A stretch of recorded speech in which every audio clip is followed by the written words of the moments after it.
Et nous avons pris souvent cet angle-là d'un ambassadeur comme un envoyé. Cela veut dire tout simplement un apôtre qui part et qui revient, il est apôtre en quelque sorte. Mais il y a aussi des évangélistes qui vont et qui reviennent. Et nous allons comprendre avec le temps qu'un apôtre n'est pas seulement celui qui fait beaucoup de voyages. Parce que si nous prenons en ce qui concerne les voyages, nous pouvons appeler n'importe qui apôtre. Or, cela n'est pas convenable. Parce que aux temps anciens, il y avait l'Empire romain qui faisait quoi?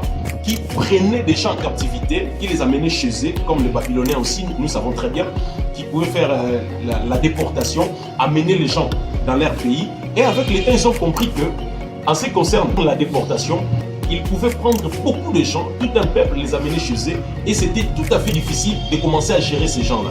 Mais ils ont compris qu'ils devaient commencer à envoyer leurs personnes, leurs ambassadeurs, leurs apostolos, pour aller dans notre pays et leur dire que le royaume est venu à vous.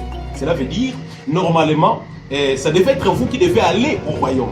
Mais maintenant, le royaume est venu à vous, parce que si vous nous voyez, c'est parce que nous sommes ambassadeurs, nous sommes envoyés pour venir vous assujettir.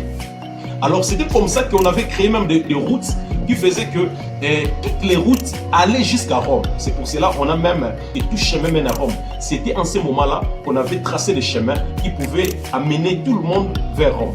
Alors ces gens-là, ces apostolos-là, les envoyés-là, ils venaient pour imposer le royaume aux gens.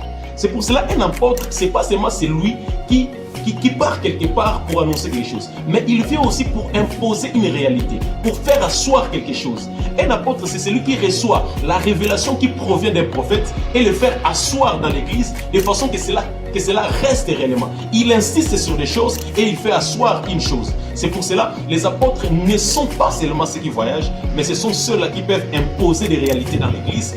Lorsque la révélation provient du prophète, les prophètes reçoivent la révélation, les apôtres viennent pour faire asseoir la révélation, assujettir, imposer quelque chose dans le cœur des gens. Que le Seigneur vous bénisse.